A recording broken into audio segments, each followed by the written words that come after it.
Buonasera, direi che possiamo cominciare, vi ringrazio di essere presenti, anche con un tempo non proprio favorevole, e quindi a maggior ragione il ringraziamento. Grazie poi ai nostri ospiti che abbiamo questa sera con noi, Simone Volpato, Lisa Gasparotto e Marco Menato, che poi presenterà i nostri ospiti in maniera più dettagliata di quanto farò io adesso. Comunque ringrazio tutti quanti e ricordo che oggi è il penultimo incontro di questa nostra rassegna autunnale. Ricordo, visto che prima Gasparotto me lo chiedeva, sono 15 anni che la rassegna Libro 1803 funziona e proprio ad ottobre siamo arrivati alla 30ª edizione. Dopodomani, giovedì, noi chiuderemo sempre qui al Cultur di Dom e avremo ospite Paolo Malaguti con Piero Fradamerica e con le letture di Valentina Verzegnassi.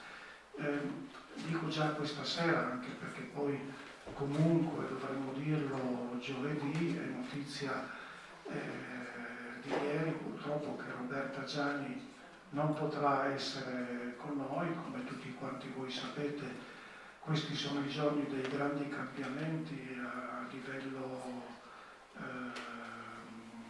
editoriale, delle testate sia del Friuli Venezia Giulia che del Veneto, e proprio domani ci sarà il passaggio fra Gedi e la nuova società NEM, e quindi anche a causa di tutte queste evoluzioni che speriamo portino benefici per l'informazione del territorio, Roberta Gianni ha ritenuto non corretto esserci proprio il secondo giorno del subentro della nuova proprietà, quindi in maniera sicuramente non buona come avrebbe potuto farlo io, sarò io a dialogare con Paolo Malaguti.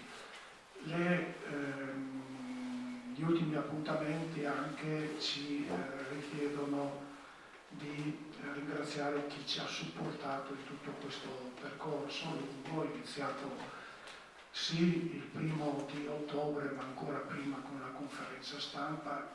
Tutto saranno 12 appuntamenti, e i ringraziamenti in primo luogo vanno a chi ci ospita, cioè al Cultur di Dom, già in altra occasione, questa sera ancora giovedì come dicevo, a chi ci permette di stare ancora insieme agli autori in un terzo turno, e cioè quest'anno ci supporta in ogni occasione Borgo Gravissciuta. Potremmo brindare assieme più tardi, ma poi tutta una serie di collaboratori, sponsor tecnici che ci facilitano il lavoro, e ovviamente per tutti ricordo i patrocini, innanzitutto quello del Comune di Gorizia, il Comune di Sagrado, il Comune di Mossa e quello di Aquileia, che ci ha ospitato in una delle durante il nostro percorso.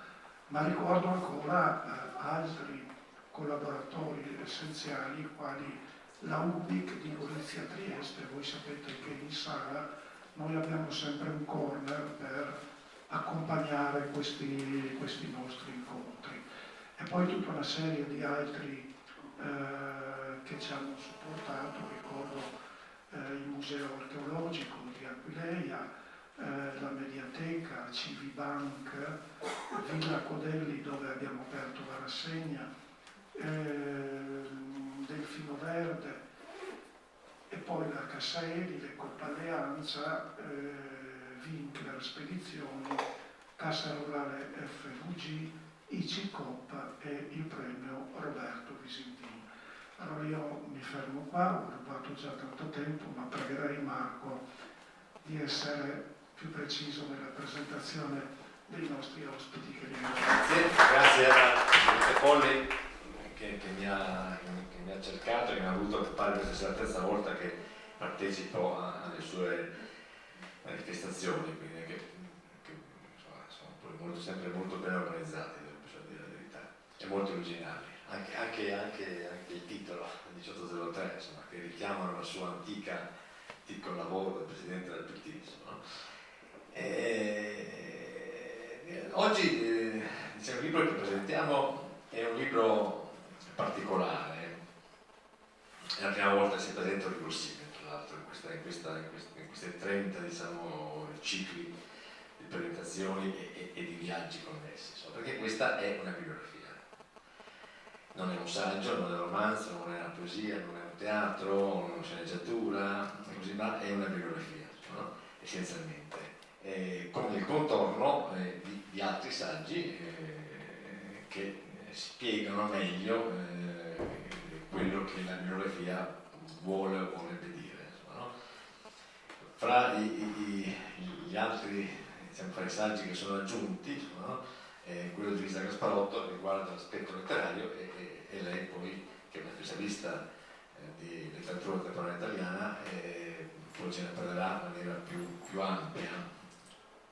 E il centro, ecco, sta la bibliografia. La bibliografia che cos'è? Insomma, no? Come si usa dire a lezione, insomma. Tra l'altro se io che Simone Volpato abbiamo insegnato bibliografia nelle università italiane, insomma, quindi qualcosa ne sappiamo.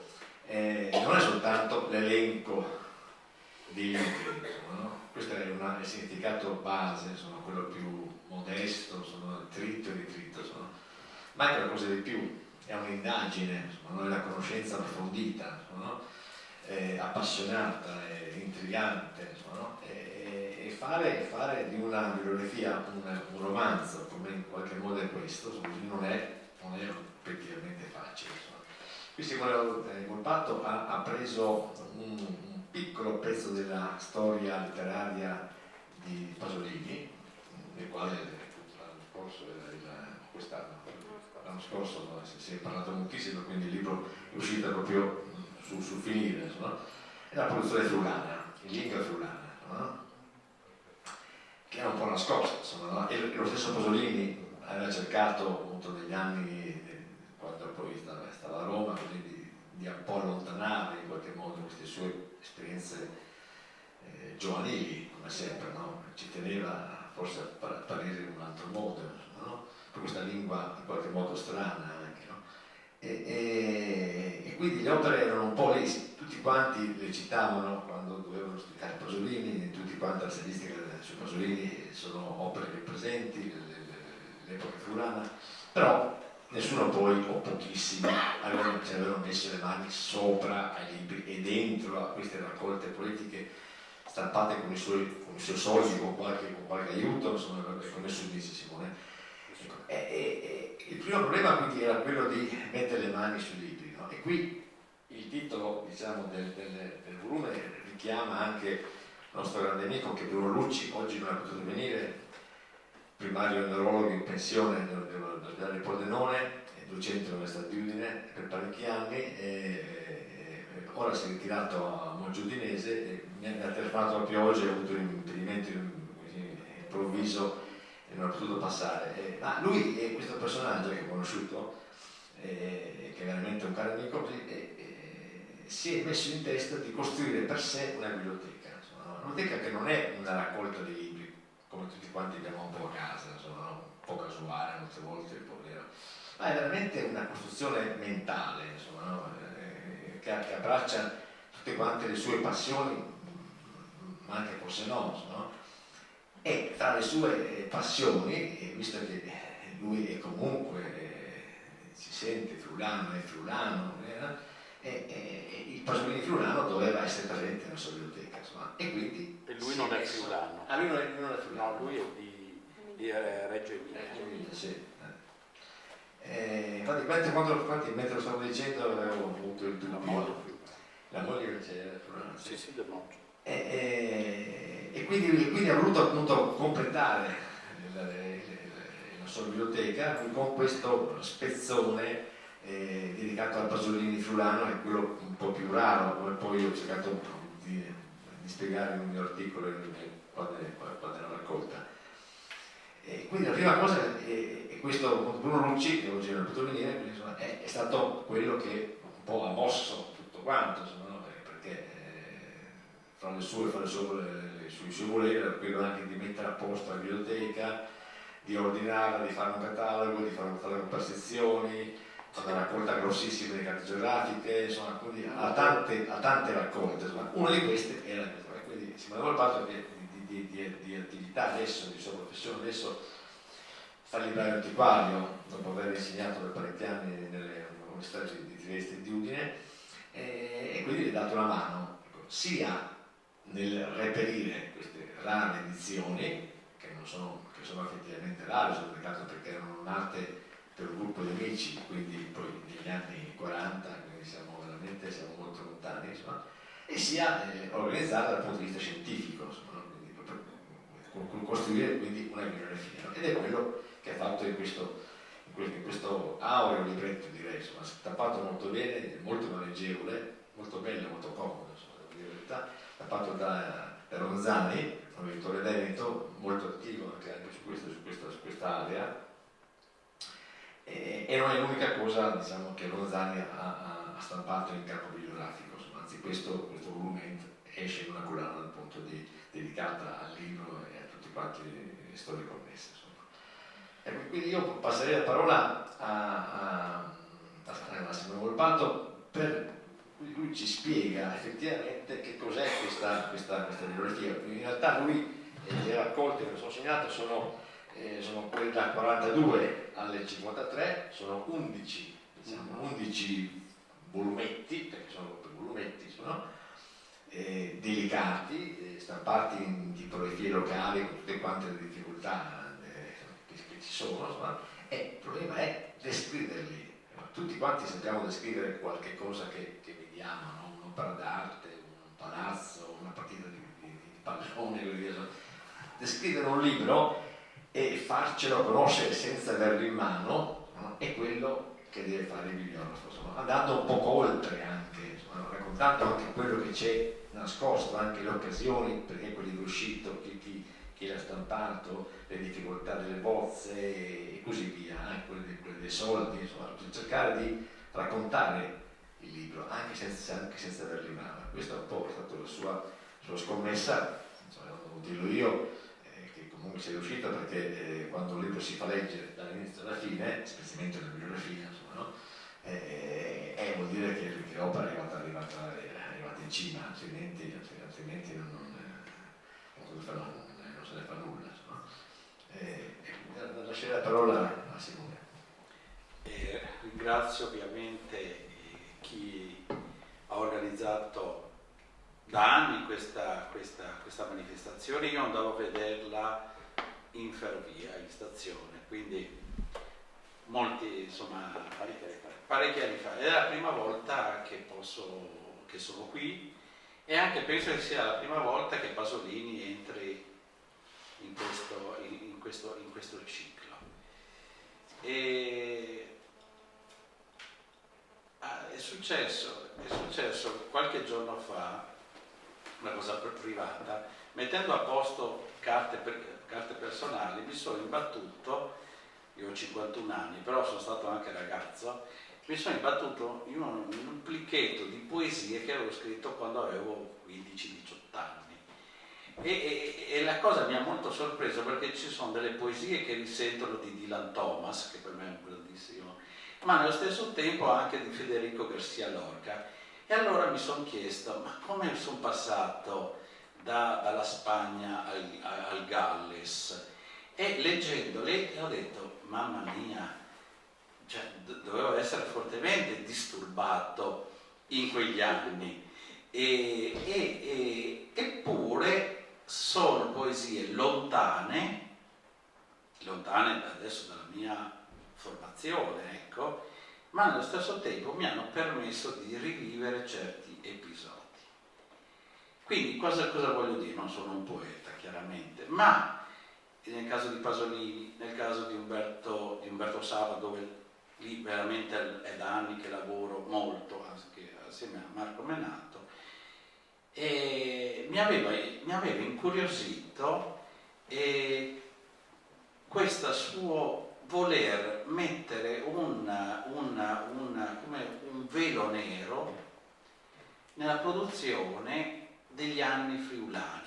Ma mettere un velo nero sulla produzione significava anche mettere un velo sulla sua vita quotidiana, sui suoi rapporti, sulle sue amicizie, sulla sua anche prospettiva di vita, di esistenza all'interno di un Friuli arcaico, magico, cioè mitico, quello descritto, adesso qualcuno sorriderà, descritto anche da Carlo Ginzburg nei volumi benandanti, con una lingua che sembra magica. Ginzburg lavora molto sulla trascrizione di questi relazioni di inquisizione del Cinquecento e sembra di essere in un mondo proprio arcaico, primitivo, ma di estrema sottigliezza, di estrema intelligenza. Allora la cosa che a me mi aveva incuriosito era come mai Pasolini, quando negli anni 50, primi anni 50, quando va a Roma, mentre Vittorio Sereni, Biagio Marin e altri amici chiedono con venerazione, con commozione, dicono ma vogliamo leggere le tue prime poesie perché sono bellissime, perché sono intense. Lui a questi delicatissimi inviti risponde in modo anche brusco, direi anche cattivo. Dice ad esempio a Sereni che quella roba scritta, pubblicata dalla provincia friulana è davvero passata. A Biagio Marin dice che sono poesie vecchie. Come? Cioè poesie vecchie, quelle fatte negli anni 40, vecchie. E a Luigi Ciceri, che ebbe tantissimi meriti nel pubblicarlo, nel sostenerlo, si scusa, dice mi si drizzano i capelli pensando alle sciocchezze giovanili e peggio infantili su cui hai messo le mani a casarsa. E allora è interessante, mi ha un po' commosso questo desiderio, commosso e anche mi ha fatto pensare questo desiderio da parte di Pasolini, di un giovanissimo Pasolini, di chiudere a questo periodo friulano e di in un certo senso di rinnegarlo. Saranno state, uno potrebbe dire, ma sì, saranno state delle placchettine senza alcun senso. In realtà è quel lavoro che ho fatto e che non è stato mai fatto. Queste placchettine, i diari, dal Kuduflut, che ne so, Istroligut, invece grondano di un grande amore, perché è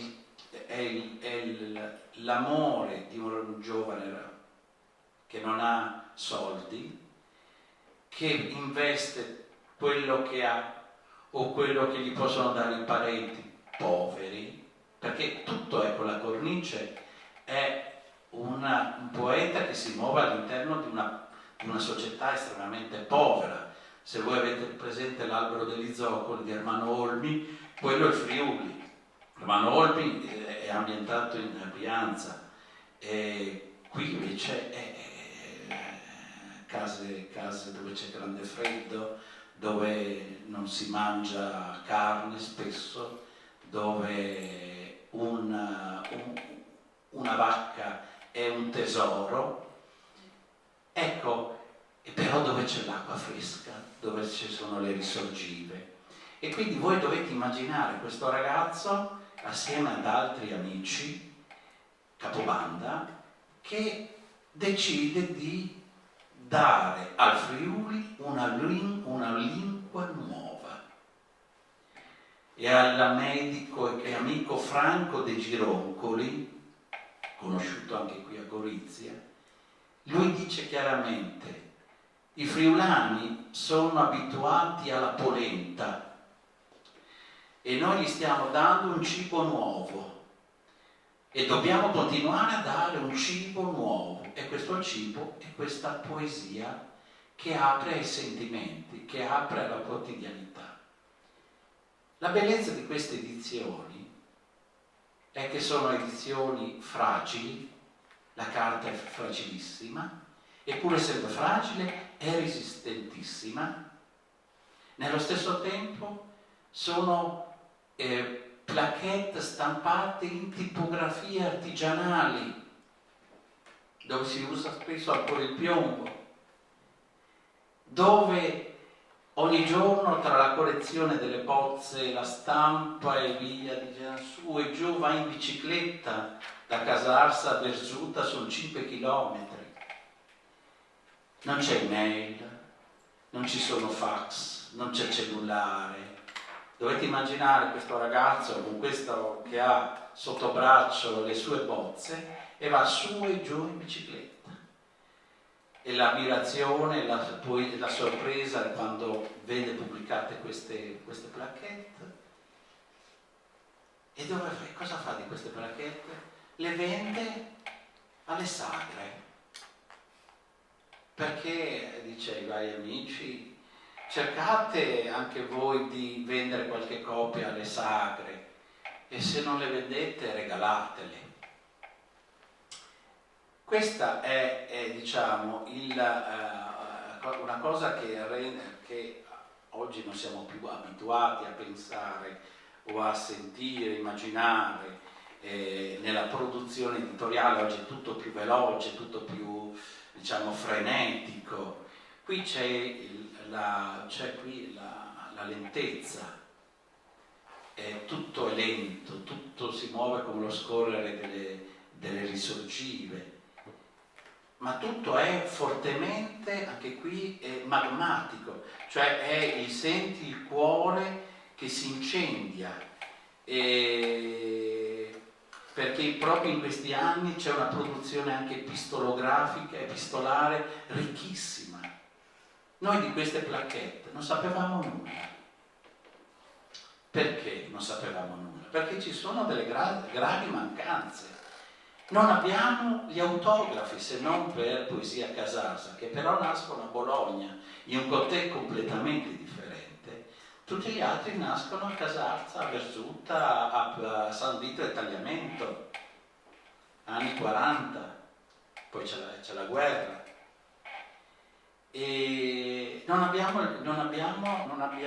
gran parte delle bozze di stampa, quindi ci si muoveva in una zona di estrema povertà di documentazione, eppure lavorando molto incrociando le lettere, piano piano sono riuscito ad arrivare a datare anche il mese di uscita di una precisa plaquette, e anche a sapere a quanti soldi li vendeva, perché nel suo sogno, come fosse un giovane Rimbaud di Casarsa, della delizia, lui le sue vocali le fa arrivare fino a Bologna, e quindi manda una lettera alla libreria Cappelli dicendo: ma o a Landi, se tu riesci a vendere ti do anche il 20, il 30%, anche di più. Ma chi leggeva il friulano? E poi in quelle parti, in quelle zone. E poi la cosa ancora più grave è che quando escono queste plaquette, l'accademia, la filologica, i grandi, possiamo dire, nomi tutelari del friulano insorgono, si rendono conto subito che questo ragazzo va a inquinare i pozzi di una tradizione, che era anche una tradizione un po' maccheronica, zorrutiana, anche se adesso in questo libro c'è un bellissimo saggio di Zanello che dimostra come il Pasolini non era contro Zoruto, ma contro gli epigoni di Zoruto. E quindi l'Accademia crea una fortissima resistenza verso queste placchette. Non vengono recensite in Friuli, se non in modo possiamo dire epidermico, fastidioso, però Contini, Caproni, Sereni, queste poesie pur in friulano, quindi pur essendoci la lingua ostica, queste poesie le sentono, le annusano e vedono il passo nuovo della poesia, vedono un grande poeta. A Trieste, negli anni 50, è Umberto Saba, che lui diceva non essere adatto a criticare, di essere un poeta, ma lui non fece mai critiche se non a Federico Anselmi, una prefazione alla poesia di Federico Mansi. È Umberto Saba a dare una delle maggiori definizioni di questo poeta. Scrivendo ad Anita Pittoni dice: io questo ragazzo di cui non capisco la lingua, però me la sono fatta tradurre da alcuni amici, però il passo saldo del poeta con la P maiuscola, e soprattutto dice non è dentro alcuna tradizione, e questa è una cosa molto, insomma, un poeta importante a dire, che dice di Pasolini, giovane Pasolini, non ha nessuna tradizione, non è come una meteora che è calata da Bologna a Verzuta, a San Vito al Tagliamento e a Casarsa, e tutti lo guardano come fosse il marziano di Ennio Flaiano, che dico: ma chi è questo? Cosa parla? Come parla? Cosa fa? L'Accademiutta, le rappresentazioni teatrali, che cerca di, come fosse un Don Milani, come fosse, quindi come avesse un intento, no, con un fortissimo intento pedagogico, usa la poesia per far sentire questi ragazzi meno soli, meno ignoranti, per darne una dignità anche linguistica. Ecco, queste placchette che hanno un alto valore di antiquariato, soprattutto adesso, anche a causa del mito di Pasolini. Ma il mito di Pasolini non è dettato da queste poesie friulane, è il mito che nasce a Roma, quando diventa anche regista teatrale, regista cinematografico, insomma.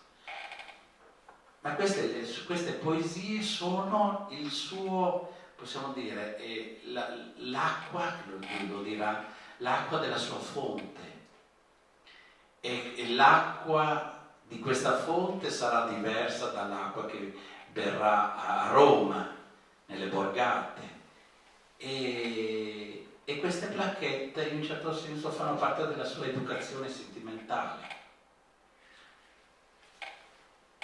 E poi però questo Friuli lo scaccia alla fine del 49 in modo violento, prende il treno con la madre e va a Roma, e lì si apre un'altra vita.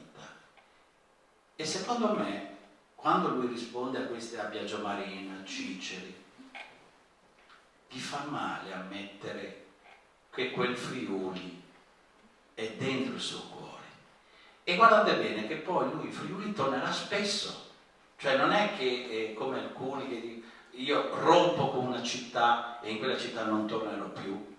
Lui, il Friuli, diventerà poi una voce forte, e anche all'interno della società filologica il rapporto cambierà. Comunque, questo è quello che, insomma, sono cose emozionanti, perché era una poesia fatta col cuore.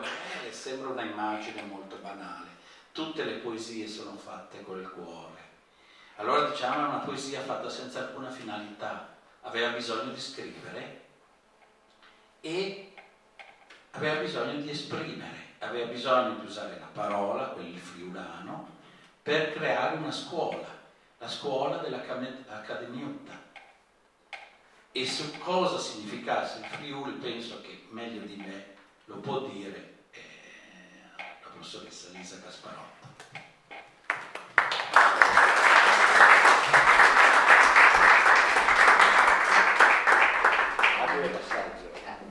Bellissimo passaggio, grazie Simone, grazie anche per avermi coinvolta in questa pubblicazione e in questa pregevole edizione, direi, e ringrazio ovviamente anche Paolo per l'invito. Dunque per me, diciamo, studiosa di Pasolini, quindi con una formazione e anche un tipo di lavoro diverso, no, dai miei colleghi, questo libro risulta interessante e importante proprio come strumento di lavoro. Come strumento di lavoro nella misura in cui la bibliografia, per un italianista, per chi appunto lavora sui testi, ha bisogno, soprattutto in questo momento storico, in cui certo c'è la digitalizzazione, ma queste riviste per esempio non sono assolutamente digitalizzate, uno strumento di questo tipo diventa uno strumento di lavoro imprescindibile. Proprio perché queste raccolte sono difficilmente reperibili, difficilmente appunto consultabili, se non dopo un iter, insomma, che passa anche attraverso gli eredi, a volte quindi c'è tutto un iter. Questo lo dico proprio per mettervi al corrente anche degli strumenti del mestiere di chi appunto si occupa di testi e di critica letteraria. Quindi lo strumento bibliografico diventa fondamentale. Ma diventa ancora più fondamentale nel momento in cui questo strumento bibliografico non contiene, come diceva prima Marco, soltanto un elenco, ma contiene una descrizione minuziosa, precisa di quello che queste raccoltine sostanzialmente rappresentano. All'interno del libro, Incunaboli appunto di Pasolini, troverete infatti una vera e propria narrazione, che è quella che Simone in questo momento ci ha presentato in maniera così chiara e appassionata, anche, esatto. E quindi troverete la narrazione di quella che è stata la storia delle, così si chiamano, edizioni dell'Accademiuta, e che avevano visto qualche anno fa, per la precisione nel 1994, soltanto una ristampa anastatica in questo volume che è altrettanto introvabile. Credo di possedere una delle pochissime edizioni. Volume che peraltro, per connettermi a quello che appunto è stato appena detto, era stato fortemente voluto da un grande storico della lingua, Gianfranco Folena, un professore appunto di storia della lingua dell'Università di Padova, che ha aperto una scuola, la scuola appunto a cui appartengono i più grandi storici della lingua dal mio punto di vista italiani, Pier Vincenzo Mengaldo, insomma tutta la scuola padovana. Ecco, Folena si accorse dell'importanza di queste riviste, soprattutto dell'operazione linguistica che Pasolini fece in quegli anni, ma non che Pasolini non ne fosse consapevole, non che Pasolini, non immaginatevi, ecco, un giovane Pasolini che gioca con la lingua in maniera inconsapevole. Pasolini aveva letto Zorutti, conosceva molto bene come dire, gli esiti della letteratura che era emersa dalle zone appunto del Friuli, conosceva molto bene l'attività della filologica ed era molto attento proprio alle sfumature della lingua e ha sentito da subito, e questo lo mette in atto attraverso l'operazione del Poesia Casarsa, quindi la pubblicazione Poesia Casarsa e le molteplici redazioni di questi testi, la necessità di elevare, e lo dice nel primo numero proprio di queste edizioni friulane, lo Stroligut di Cadalaga appunto numero 1, in un saggio memorabile che si intitola Dialetto, Lingua e Stile, in friulano, dialetto, lingua e stile, cioè lui dice: io voglio elevare a lingua una lingua che è solo parlata, una lingua che vive di pura oralità, perché la poesia diventa tale, diventa letteratura nel momento in cui può esprimere i sentimenti più alti e nobili dell'uomo, ok? Ed eravamo appunto in un momento storico in cui i dialetti venivano osteggiati, siamo in piena appunto epoca fascista durante la guerra, siamo in un momento in cui la riflessione sulla lingua, anche tra le mura universitarie, è una riflessione importantissima. Pasolini, come dire, è investito, si sente investito di questa responsabilità fortissima, che diventa anche una responsabilità culturale. E queste riviste rappresentano proprio questo impegno che nasce attraverso la prassi di scrittura, della scrittura poetica, con l'intento di elevare a lingua davvero non dialetto, il friulano casarsese, quindi un friulano che fino a quel momento era soltanto parlato, la famosa parola rosada che lui sente risuonare di fronte alla casa della madre da un ragazzino, Livio Colussi, e questa parola gli evoca appunto sensazioni profondissime, gli rappresenta quasi un asineddoche, potremmo dire, no? Del mondo in cui lui sta vivendo, e a quel punto prova a scrivere queste in quella lingua.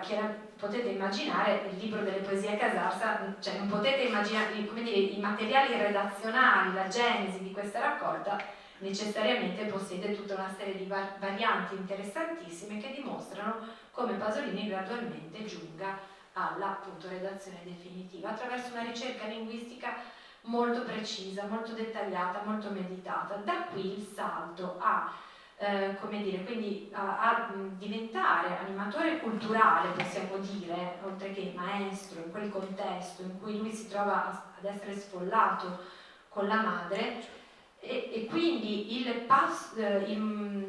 l'azione di appassionare, di coinvolgere in questa riflessione poetica tutti i giovani con cui si trova a che fare, giovani contadini prevalentemente, giovani che non avevano accesso alla cultura a cui lui, di cui lui era portatore fondamentalmente.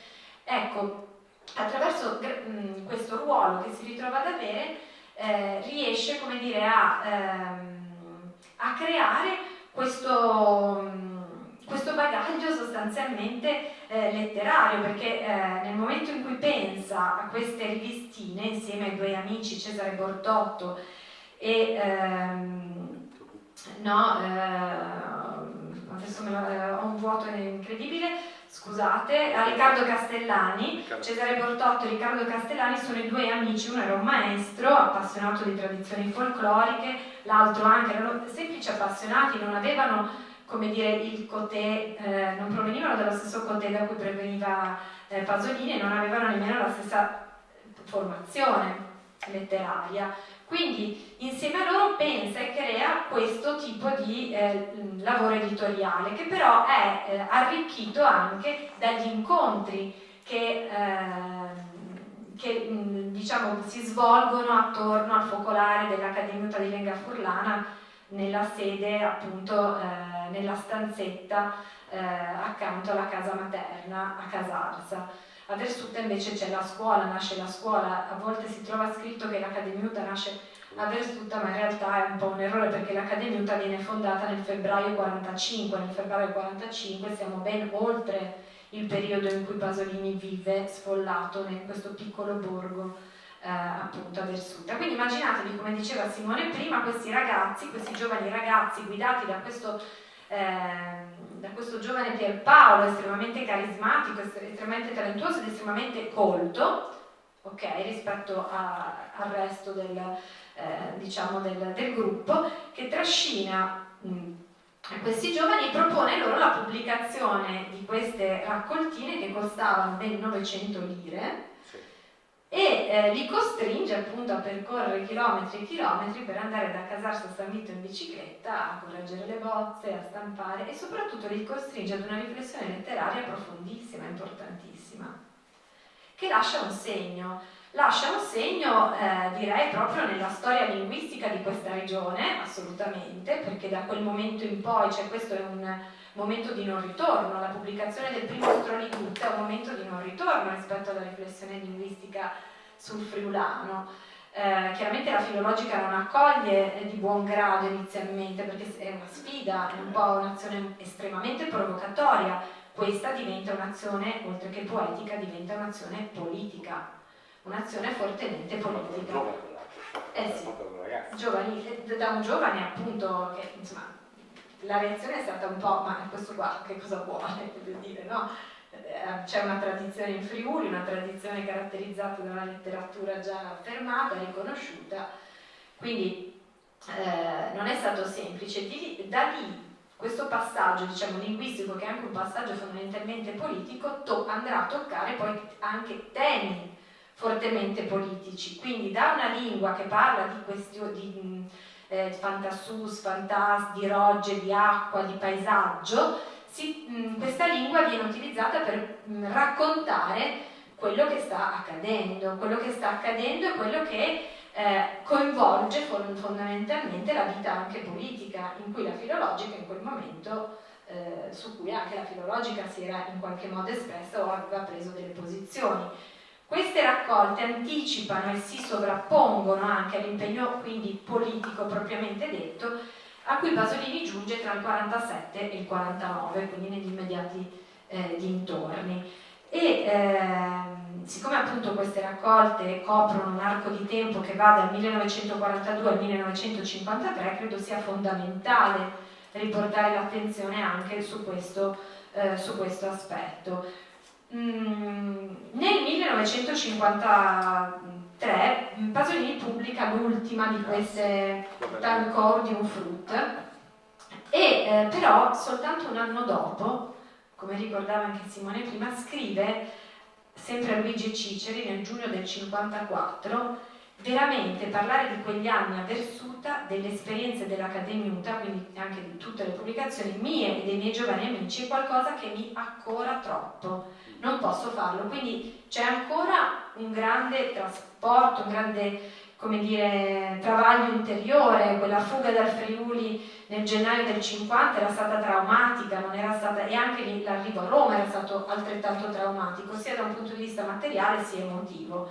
Ma Pasolini continuerà a lavorare su questa lingua, continuerà a lavorare su questi temi ancora per molto, almeno fino all'inizio degli anni 60. Ragazzi di Vita esce nel 1955, inaugura la stagione narrativa, ma è una stagione che di fatto non si sarebbe mai verificata se non ci fossero stati prima gli esiti della poesia narrativa, che hanno iniziato a raccontare un conflitto, il conflitto di classe, e quindi tematiche appunto strettamente politiche.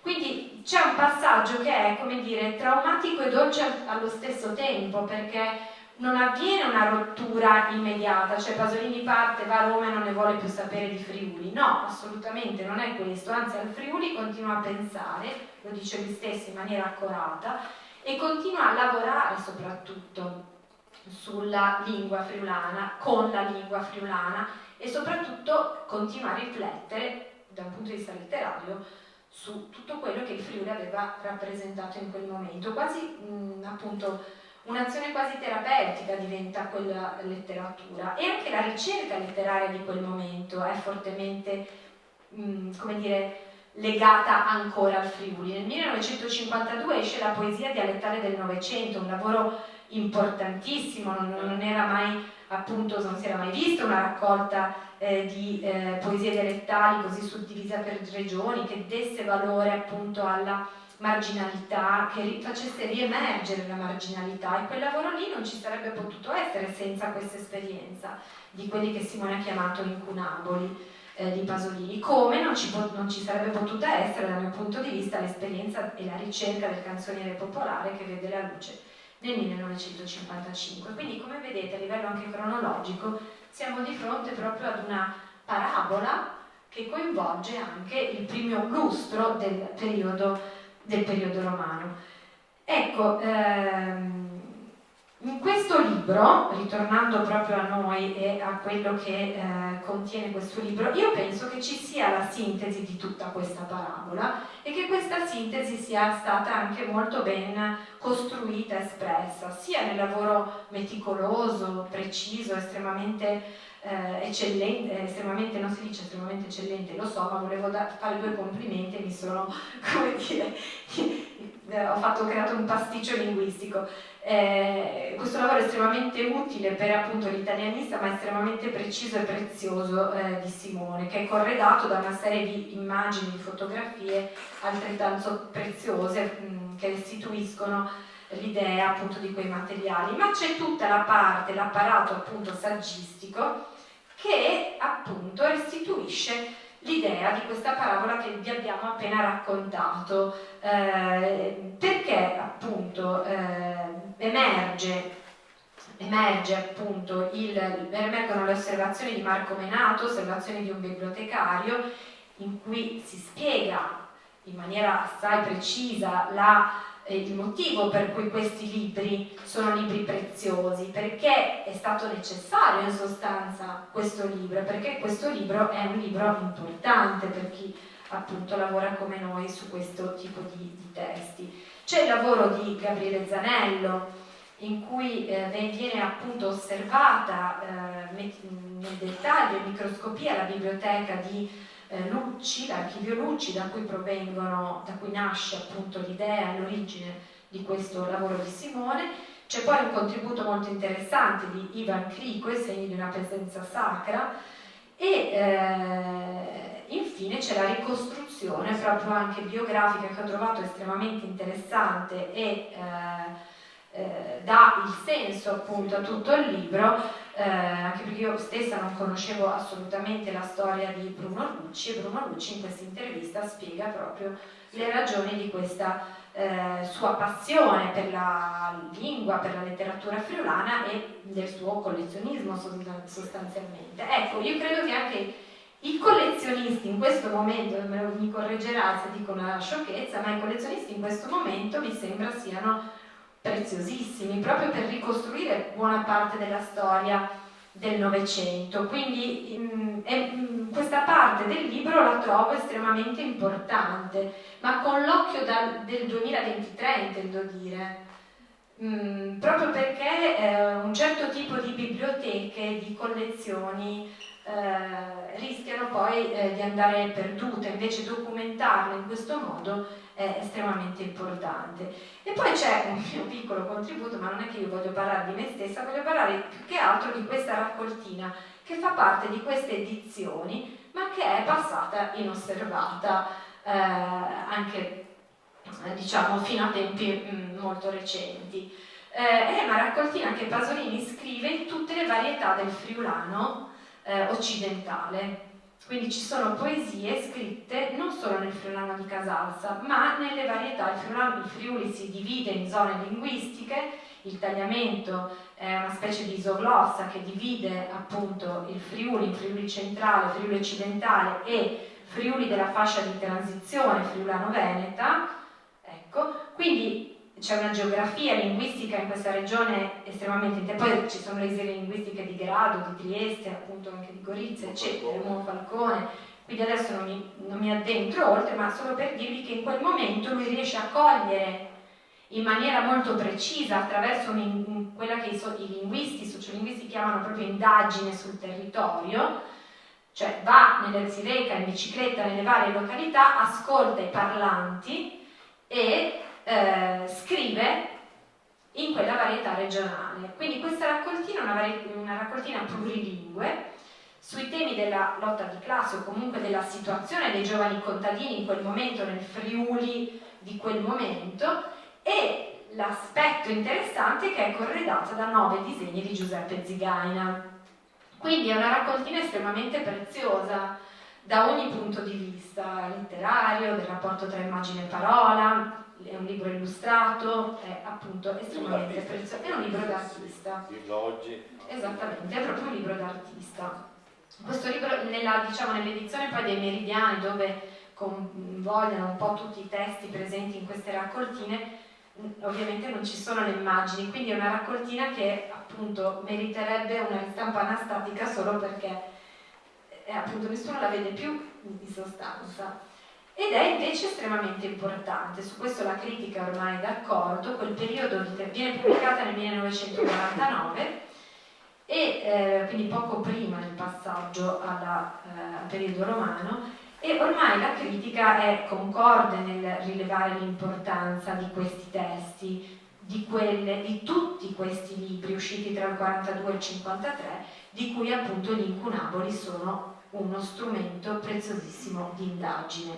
Quindi siamo in un momento in cui anche appunto la critica pasoliniana, quella non la critica, come dire, di tutti quei libri che sono usciti nel 2022 e che non serviranno a nessuno e a nulla, ma la critica, quella che lavora davvero sui testi e che cerca di portare, di avanzare nello stato appunto dell'arte, degli studi, della poetica e del lavoro pasoliniano, ecco, aveva fortemente bisogno di questo libro.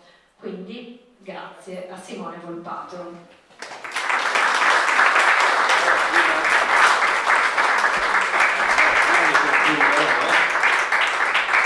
Io volevo dire una cosa. Esatto, allora, il microfono poi si è spento.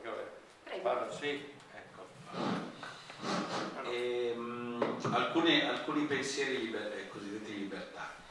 E io Bruno Lucci lo conosco da moltissimi anni, curo anche una parte della sua biblioteca. Cosa vuol dire curare? Vuol dire suggerire anche cosa comprare, ma anche cosa eliminare, perché una biblioteca è come un oliveto, insomma, è come un orto, ci sono delle erbe, delle erbacce, quindi è un microorganismo, è un organismo sempre in movimento.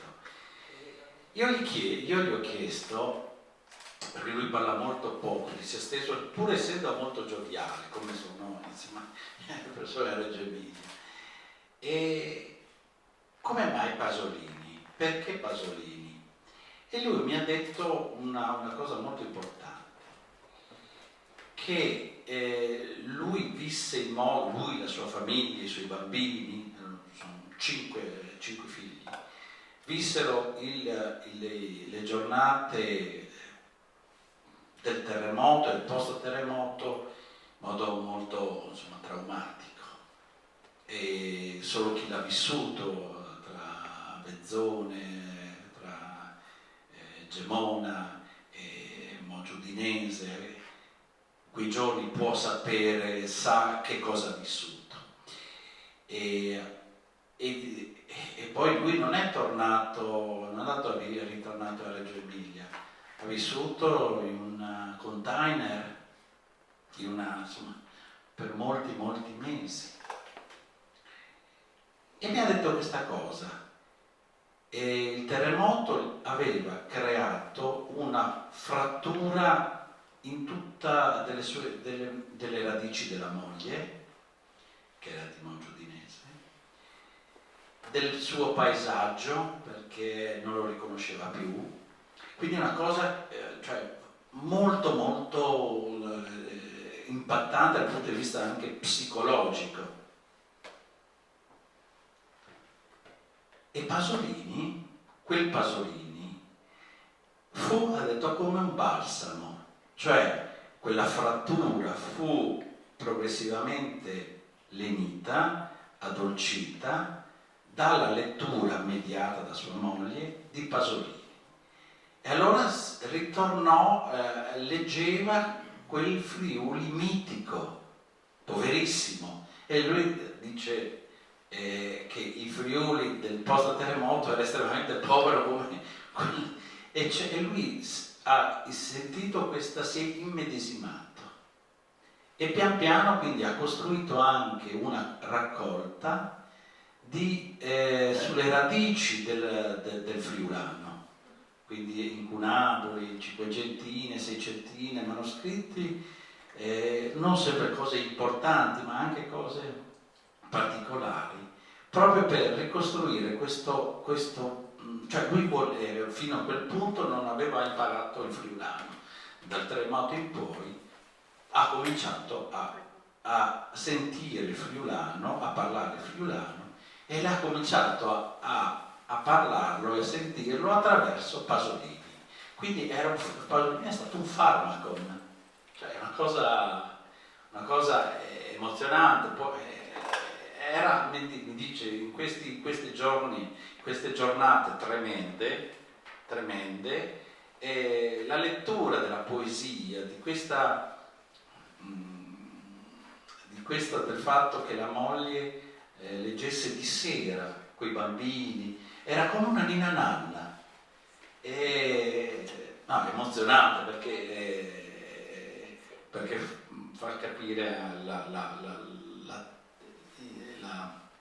sensibilità del collezionista, della persona, ma come la poesia, ecco, l'oralità. Leggevano Pasolini, ma leggevano anche Zorutti, leggevano Ciro da Pers, leggevano Erasmo da Valvasone, cioè c'era la tradizione friulana. Il terremoto, il terremoto, e poi il terremoto determinò anche poi la nascita dell'Università di Udine, dove un centro, come tu ben sai, era dedicato agli studi del plurilinguismo.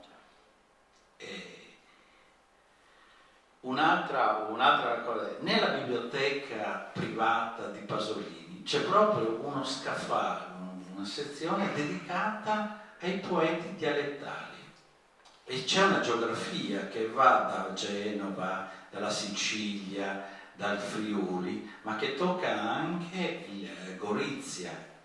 E quindi, cioè, quando parliamo del Friuli, quando De Gironcoli nel 1951 pubblica elegie udinesi con la libreria Canova di Trieste, di Treviso, nel 1951 fanno una festa qui in un ristorante goriziano, in Castello. L'invito lo disegna Tranquillo Marangoni, ed è un affluire di gente di tutto il Friuli e anche del nord-est qui a Gorizia. Doveva venire anche Pasolini, ma per motivi di treno, anche a volte i treni non funzionavano, non giunse. Terza cosa, secondo me, importantissima. Se voi oggi prendete, penso che siate abituali lettori o di romanzi, poesie, voi potete vedere che spesso i libri che comprate sono libri brutti. Brutti la carta, brutto l'inchiostro, brutta la stampa e costosi. I libri di Pasolini, quelle plaquette, vengono stampate tutte è una cosa tecnica, però è fondamentale. Vengono stampate tutte col cosiddetto carattere Bodoni, inventato da uno dei massimi tipografi italiani, Giovan Battista Bodoni. Perché che cos'è? È un carattere tipografico che rimanda alla classicità. Il Porto Sepolto è stampato in Bodoni, e se voi avete mai visto il Porto Sepolto nella sua materialità, è un libro semplice, però con questo inchiostro centrale e degli spazi attorno, dei bordi bianchissimi. E il canzoniere di Umberto Saba è stampato in Bodoni. Poesia Casarsa, stampate dal librario antiquario Lanti, è in Bodoni. Le plaquette sono in Bodoni. Cosa vuol dire?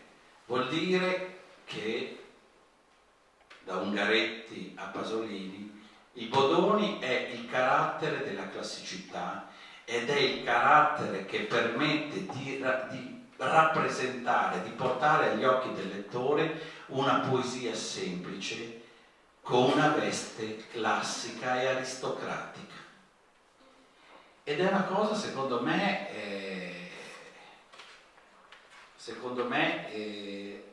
ecco qua, secondo me è fondamentale, perché è una cosa che che Saba ha mediato da Bodoni, dice: non ci può essere buona e onesta letteratura senza ottima stampa.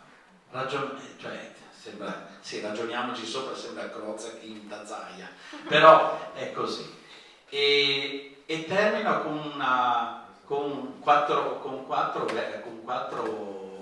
insomma, righe per farvi capire che, come dice anche Lisa, Pasolini in queste poesie aveva un piano ideologico, cioè si muoveva,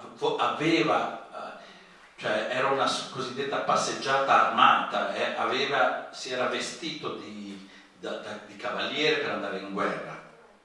Manda una copia dei diari a Ungaretti. È interessante questo, perché lui non lo manda a giornalisti locali, no, lui manda a Caproni, manda a Ungaretti, manda a Contini, cioè è sfrontato, è come il giovane Parise che va da quel editore di gran peso, perché era anche bello strutturato, Neri Pozza, e dice: devi pubblicare il mio primo romanzo, e Neri Pozza lo legge e dice: ragazzo mio, è il ragazzo del cometa, ragazzo mio, non stai in piedi, no, non capisci niente, dice, tu lo devi pubblicare così. Ma Neri Pozza, ma neanche morto, parlo in vento, che essendo veneto, ma immaginate Neri Pozza e Parise, ma neanche per persona te lo pubblico.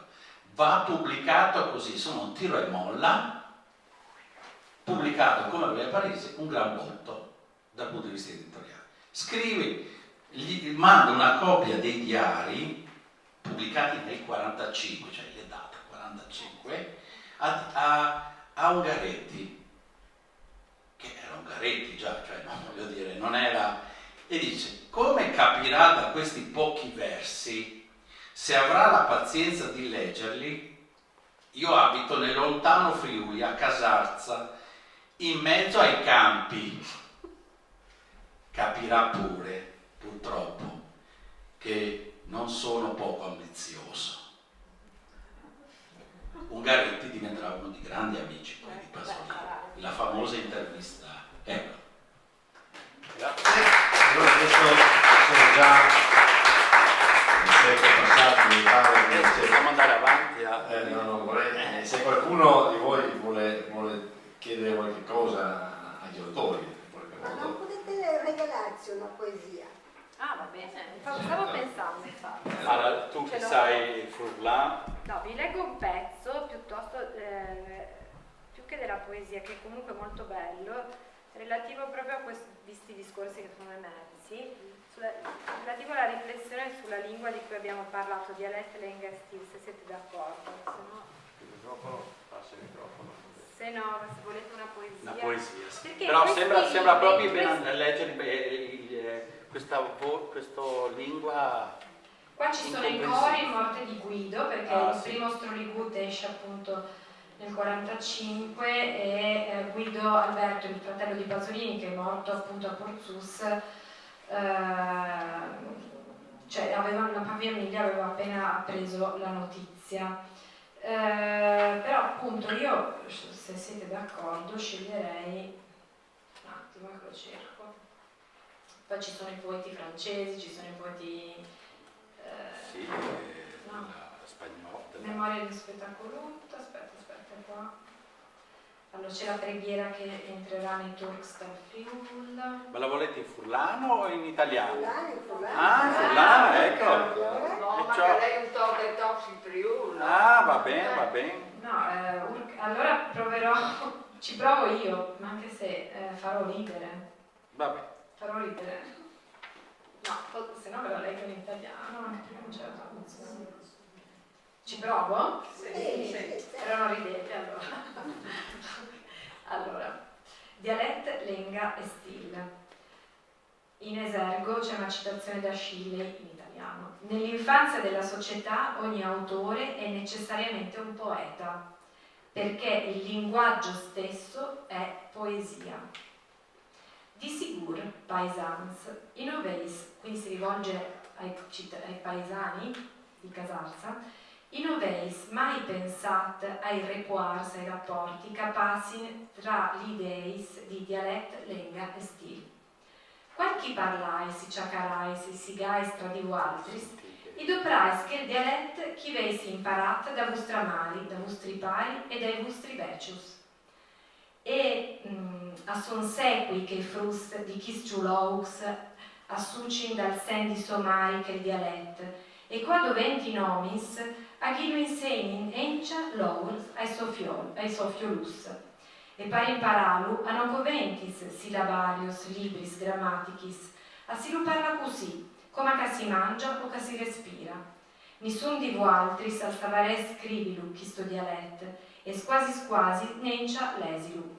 Ma intant lui alle vif, e se vif, tali vostri vocis, tai lavris dei dominus, tai stomis dai fantas, e al suna allegramenti, di braida in braida, di ciamp in ciamp.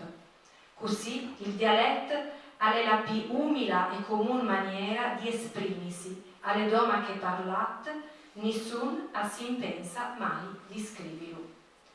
Ma se a qualchiduna gli veniesca idea, i voi disi l'idea di doprar il dialet per esprimi i so sentiments, i so passions?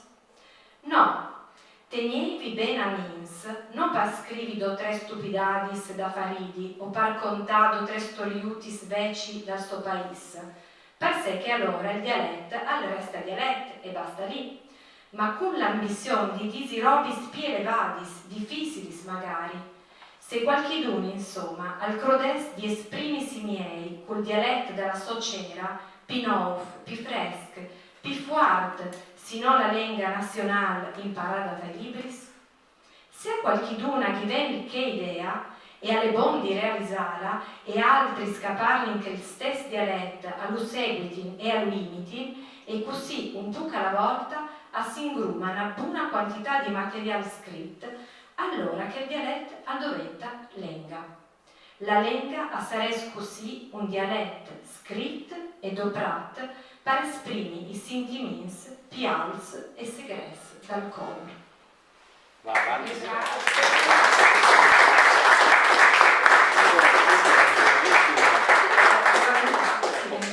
3 anni.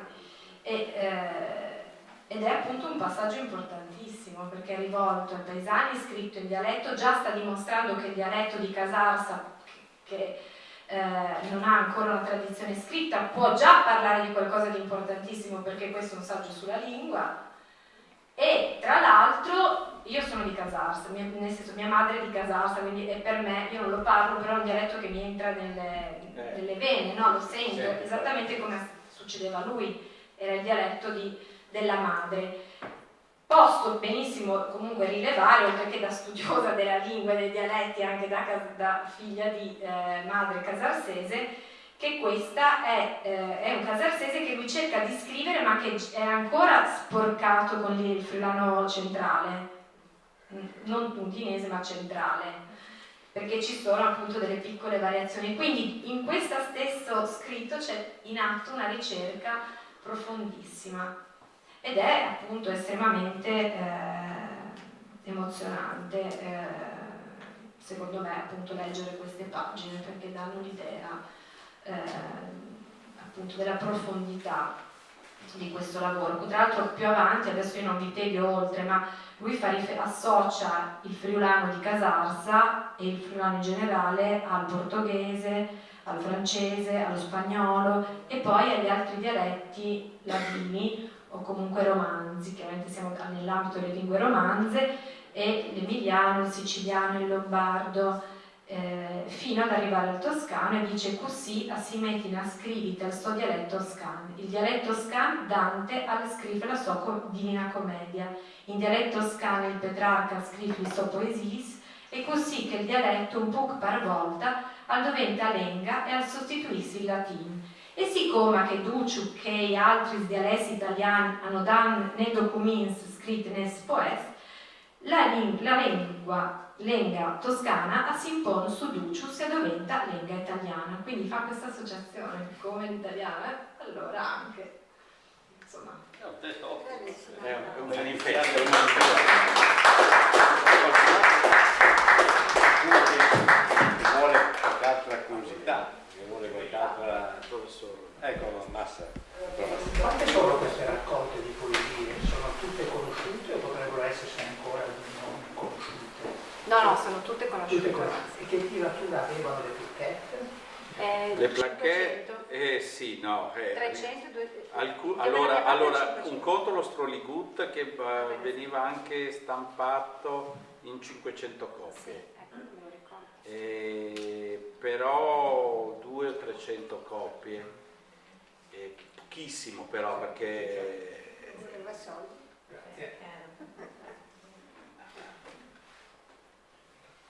difatti la cosa interessante c'è stato il lavoro di dottor Venato che è andato a contare, ecco qui, vediamo, ecco qui. Sì, esatto. Allora, facendo un'analisi di quante copie, di queste 12 placchette ci sono nelle biblioteche italiane, allora, in Friuli ci sono 69 esemplari, in OPAC 70, in totale 139, questo vi dimostra la estrema rarità.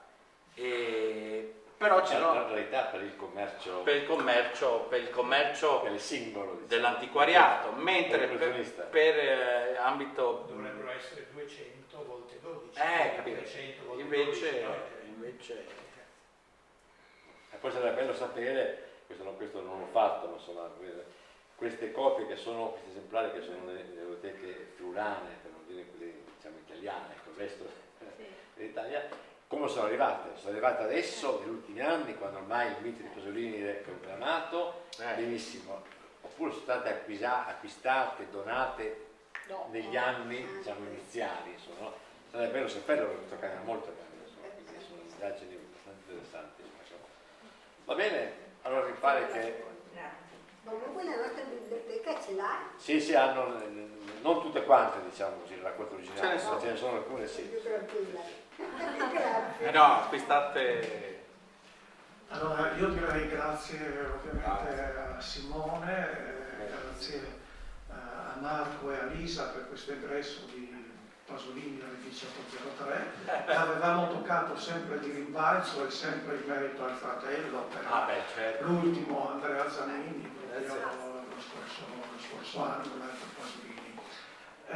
Io chiederei ancora un attimo di tempo perché c'è Laura che dovrebbe consegnare qualcosa ai nostri 3 ospiti e magari dirci 2 parole del vino col quale brinderemo questa sera. Tu non bevi. Il Furlan, mi raccomando. Opa Furlan, no, come vergogna. Buonasera, buonasera a tutti, grazie per questo bellissimo incontro. Noi regaliamo agli ospiti insomma una bottiglia del nostro vino dell'azienda Gradisciutta di Giasbano, San Floriano del Coglio, che è una piccola realtà ma molto variegata, no? Come abbiamo sentito oggi.